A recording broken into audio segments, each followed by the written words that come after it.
आज की कहानी है भाभी जी आपकी तो किस्मत ही खराब है जो बहू मायके से कुछ शगुन लेके भी नहीं आई। दोस्तों कहानी शुरू करते से पहले अगर हमारे चैनल को सब्सक्राइब नहीं किया हो तो कर लीजिए ताकि आपके पास पहुंचे हर रोज नया वीडियो। मम्मी मैं शादी करूंगा तो वंदना से करूंगा वरना कभी शादी नहीं करूंगा। अभिया ने अपना अंतिम से फैसला सुनाते हुए कहा मेरे रहते ये शादी कभी नहीं हो सकती। अरे लड़की के माँ बाप भाई बहन कोई है नहीं, रिश्तेदारों का पता नहीं, शादी का सारा खर्च रीति रिवाज रस्में कौन करेगा, ये सब सारे रिश्तेदार नाम धरेंगे। हमें की पता नहीं कहाँ से उठा लाए हैं बहू को, आगे पीछे कोई है ही नहीं, हमारी इज्जत मिट्टी में मिल जाएगी। मगर राजा साहब को कोई लेना देना ही नहीं, इन पर तो प्यार का बुखार से सड़कर बोल रहा है। जाने क्या जादू कर दिया उस लड़की ने कि माता पिता तो दुश्मन नजर आ रहे। मैं भी कह देती हूँ ये शादी नहीं होगी तो बस नहीं होगी। मीना जी ने एकदम गुस्से से तमतमाते हुए कहा मम्मी वंदना का परिवार अगर एक्सीडेंट में मारा गया तो उसमें इसकी क्या गलती है, और आज के समय में कोई रिश्तेदार साथ देते क्या। सोचिए इतना सब झेलने के बाद भी वो संघर्ष करते हुए एक अच्छे पद पर नौकरी कर रही है। इतना दुख मिलने पर भी उसने जीवन से हार नहीं मानी। कितनी हिम्मत है उसमें, और आप एक ही बस पुरानी रूढ़िवादी बातों में लगी हुई है। देखो मम्मी मैंने तय कर लिया है, मैं शादी वंदना से ही करूंगा, आपकी मर्जी हो या ना हो, कहकर अम्बिया वहां से चला गया। देखा हमने कैसे तेवर दिखा के गया है। आजकल के बच्चों ने तो नाक में दम करके रखा है, माँ बाप की इज्जत से तो इन्हें कोई फर्क ही नहीं पड़ता। अम्बिया के पापा सब चुप साफ देख रहे थे, फिर थोड़ी देर बाद गहरी सांस लेते हुए बोले मीना जी अब जमाना बदल रहा है, बच्चे अपना जीवन साथी खुद पसंद करने लगे हैं, माँ बाप को झुकना पड़ता है। आप भी जिद छोड़ दीजिए और मान जाइए, इकलौता बेटा है, गरम खूने कहीं घर छोड़ के चला गया या फिर कुछ उल्टा सीधा कर लिया तो हम क्या करेंगे। बच्चे जिद करते हैं तो माता पिता को इस समझदारी से काम लेना चाहिए, और वैसे भी अम्बिया की खुशी में ही हमारी खुशी। अम्बिया के पापा के समझाने पर मीना जी ने चाहते हुए भी मान गई और शादी के लिए अपनी सहमति दे दी। कुछ समय के बाद अम्बिया और वंदना की शादी हो गई और नई बहू घर आ गई। धीरे धीरे वंदना ने घर के तौर तरीके सीख लिए, बहू की सारी जिम्मेदारी उठा ली। अपने सास ससुर की हर छोटी बड़ी जरूरत का ख्याल रखना उसे बखूबी आता था। ऑफिस जाने से पहले और घर आने के बाद घर के सारे काम सुचारू रूप से खत्म कर लेती थी। शादी के बाद अपने माता पिता की सभी वह सास ससुर में देखती थी, इसलिए उसने पूरे दिल से नए घर को अपना लिया था। उसके व्यवहार से ससुर जी का स्नेह उसे जल्द ही मिलने लगा, मगर वह सासू माँ के दिल में अपनी जगह नहीं बना पाई। समय बीतता गया पर सास के व्यवहार में कोई खासा अंतर नहीं दिखा। वंदना मन ही मन बहुत दुखी होती, लेकिन फिर भी हर वो प्रयास करती जिससे अपनी सास का स्नेह पा सके। मगर मायूसी होती, कई बार अम्बिया से भी इस बारे में बात करती तो वह भी उसे तसल्ली देता कि एक दिन सब ठीक हो जाएगा, तुम चिंता मत करो। पर मीना जी की नाराजगी उसे हमेशा खलती रहती।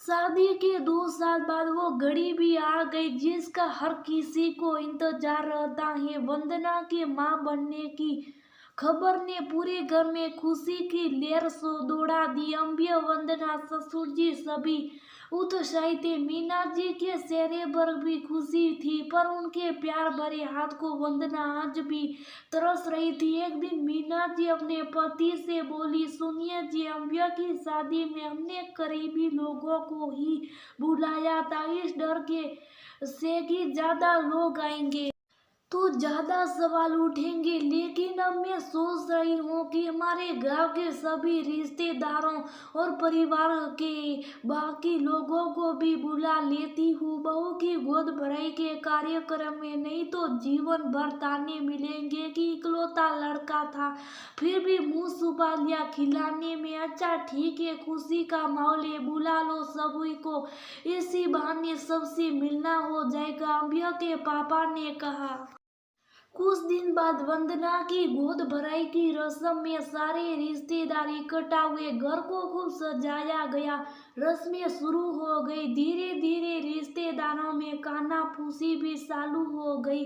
आपस में मीना जी की बुआ सास बोली, अरे सुनना है कि मीना की बहू के मायके में कोई नहीं है, न माँ बाप न भाई बहन, बताओ ऐसी लड़की की मिली थी शादी के लिए। बहू के मायके से जो सबके लिए कपड़े मिठाई फल सोने के जेवर आदि सामान आता, वो कहाँ से आएगा? एक ही लड़का था, दुनिया में कमी है क्या लड़कियों की जो इससे कर दी शादी, जिसके न आगे कोई न पीछे। तभी दूसरे लोग भी फुसफुसाते हुए बोलते, अरे इसलिए तो शुभ साफ शादी की थी, हमको को नहीं बुलाया था ताकि सबके सामने नाक ना कटे। एक तो लड़के की लव मैरिज और ऊपर से लड़की भी ऐसी कि कुछ लेकर भी नहीं आई।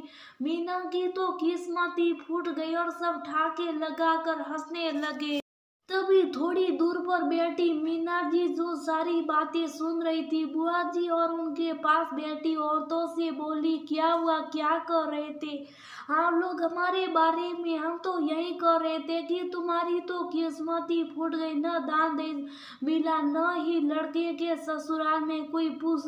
अभी लड़की के घर में कोई होता तो गोद भराई में भर भर के सामान आता। पास बैठी वंदना भी सब सुन रही थी, मगर बोले भी तो क्या। लेकिन ऐसी बातें सुनकर अपनी आंसू सलकने से रोक नहीं पाई। मीना जी ने अम्बिया से कहा, बेटा अंदर कमरे में जो सामान रखा है वो ले आना। अम्बिया सारा सामान उठा लाया। ये सारा सामान कहाँ से आया? मीना बुआ जी ने पूछा। ये सब बहू के मायके से आया है, मीना जी ने जवाब दिया। सारे लोग आश्चर्य से एक दूसरे की तरफ देखने लगे। बहू का तो कोई नहीं है, फिर ये सब कौन लाया? बुआ जी ने पूछा। मीना जी ने कहा, उसकी माँ लाई है। बुआ जी ने कहा, इसकी माँ तो है नहीं, इसकी माँ है। बुआ जी में हाँ मैं हूँ वंदना की माँ, मायके की तरफ से मैं लाई हूँ ये सब, क्योंकि ये मेरी बहू नहीं बेटी है। आप सब ये नहीं समझना कि आपके ताने सुनने के डर से मैंने ये सब किया है, बल्कि इसलिए क्या है कि मेरी बहू को अपने मायके की कमी महसूस ना हो, उसे ये महसूस ना हो कि अगर आज उसके माता पिता जिंदा होते तो इतने बड़े मौके पर उसे इन उपहारों के जरिए अपना आशीर्वाद देने जरूर आते। ये जो लड़की या बेटी है मेरी मर्जी के बिना इस घर में बहू बनकर आई थी, लेकिन बहू बनने के बाद इसने बेटी बनकर हमारी सेवा की, हमारी हर खुशी का ख्याल रखा। ये साथी तो अम्बिया को हमसे अलग कर सकती थी और हम कुछ नहीं कर पाते, पर इसने ऐसा नहीं किया। क्यों बुआ जी, आपकी बहू भी तो खूब दहेज लाई थी, ले गई ना बेटे को आपसे अलग क्या कर पाई?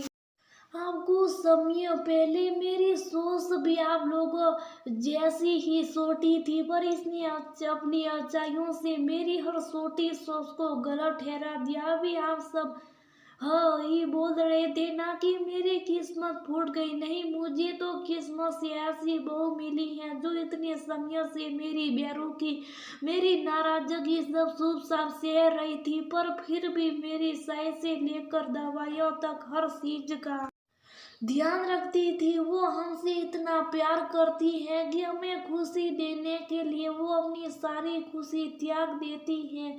ये हमारी घर की रौनक है। अम्बिया बेटा, तुमने हीरे जैसी लड़की सुनी है, शायद मैं भी तुम्हारे लिए ऐसी लड़की नहीं ढूंढ पाती। मीना जी ने वंदना से कहा, मैंने इतने दिनों में कुछ नहीं कहा, मगर आज मैं तुमसे अपने बर्ताव के लिए माफी मांगती हूँ और तुम्हें पूरे दिल से अपनी अपनी बेटी मानती हूँ और मैं कोशिश करूँगी कि तुम्हें मेरे रहते कभी अपनी माँ की कमी महसूस ना हो। सासू माँ के मुंह से अपने बारे में ये सब सुनकर वंदना की आंखों से खुशी के आंसू छलकने लगे। मीना जी वंदना के पास गई और उसे गले लगाकर बोली, मैं धन्य हो गई तुम्हें पाकर। मानती हूँ मेरे व्यवहार ने तुम्हारे मन को दुखी किया होगा, लेकिन अब मैं तुमसे वादा करती हूँ कि तुम्हें किसी भी चीज की कमी महसूस ना होने दूंगी। आज अम्बिया और उसके पापा के चेहरे पर भी तसल्ली की मुस्कान थी।